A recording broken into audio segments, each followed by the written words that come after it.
میں آپ کے سامنے دو جملے بولتا ہوں، آپ ان پر غور کیجئے گا۔ بڑوں کے ساتھ ادب سے پیش آئیں۔ ادب شاعری اور جذبات کو منتقل کرنے کا ایک ذریعہ ہے۔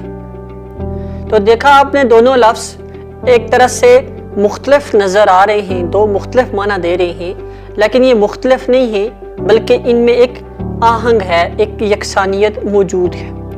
تو لائٹ آف لٹریچر میں آج ہم لفظ ادب کے ارتقاء کو سمجھنے کی کوشش کرتے ہیں، تو ہمارے ساتھ جڑے رہیے۔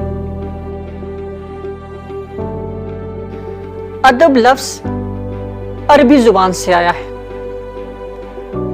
عربی میں اور بالخصوص پرانے عرب میں لفظ ادب کا مطلب سلیقہ، خوش اخلاقی اور شائستہ کے معنوں میں لیا جاتا تھا۔ اسی لیے اس وقت کی ایک پرانی لغت لسان العرب میں لکھا ہے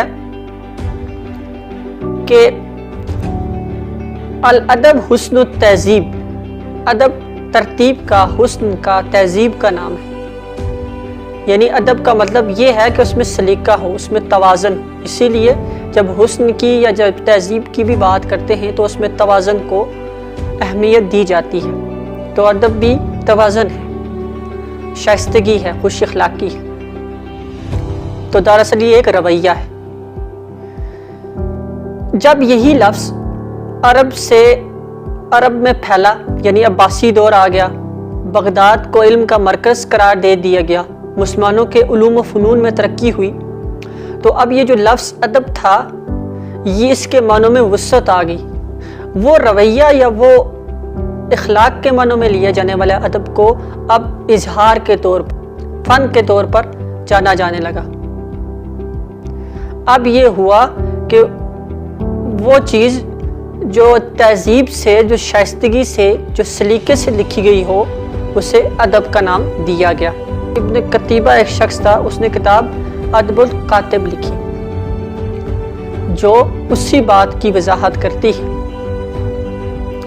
پھر جب یہی لفظ فارسیوں کے ہاں گیا تو اس میں اس کے دونوں معنی واضح تھے، یعنی ایک تہذیب والا معنی اور ایک لکھے جانے والا مطلب۔ فارسی جب ہندوستان میں داخل ہوئی، مسلمان آئے فارسی کو لے کر، تو اردو کی جب بنیاد پڑی تو تب بھی ادب کا یہی مطلب تھا، یہ دونوں مطلب واضح تھے، یعنی ادب و احترام والا مطلب اور لٹریچر والا مطلب۔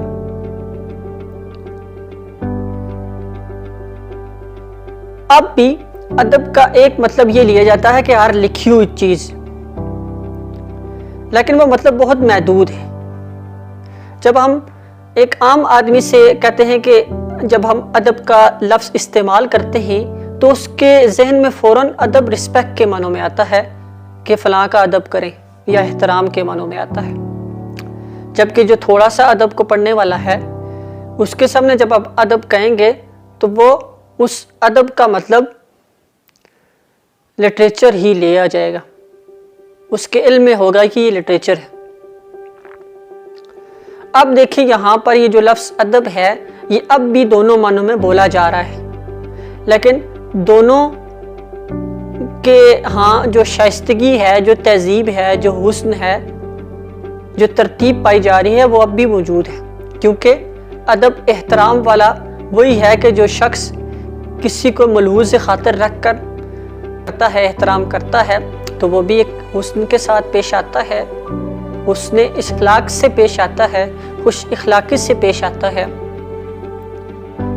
اور جب ہم ادب کا مطالعہ کرتے ہیں، لٹریچر کو پڑھتے ہیں، تو اس میں بھی دراصل یہ ترتیب یا حسن پایا جا رہا ہے۔ اسی لیے ہم ہر لکھی ہوئی چیز کو اب ادب نہیں کہتے، بلکہ ادب خاص کریٹیو معنوں میں لیتے ہیں، لٹریچر کے معنوں میں لیتے ہیں۔ کیونکہ جب ہم ادب کہتے ہیں تو اس کا مطلب یہ ہوتا ہے کہ کوئی شعر، کوئی افسانہ، کوئی ناول یا اس طرح کی چیز۔ تو ہمارے ذہن میں کوئی صحافت نہیں آتی، یا ہمارے ذہن میں کوئی اخبار پہ لکھی ہوئی تحریر نہیں آتی۔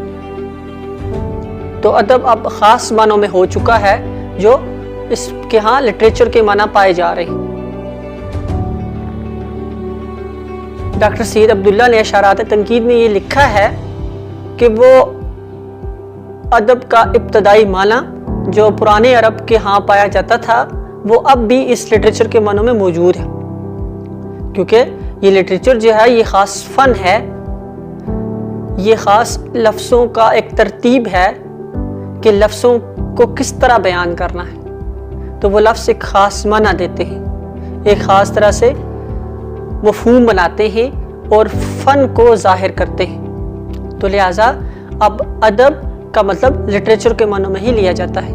اسی لیے ہم جب کہتے ہیں کہ میر تقی میر کے اشعار، غالب کے خطوط، اقبال کی نظمیں، منٹو کے افسانے، مختصر و سیر تارڑ کے ناول، تو یہ تمام چیزیں ہمارے سامنے اس ادب کے معنوں میں بھی سامنے آتی ہیں جو لٹریچر کا معنی ہے۔ امید ہے آپ کو اس مختصر سی ویڈیو میں لفظ ادب کی حقیقت سمجھ آئی ہوگی۔ تو لائٹ آف لٹریچر کے ساتھ جڑے رہیے۔ لائٹ آف لٹریچر ادب کی سادہ تفہیم کرنے کی کوشش کر رہا ہوں۔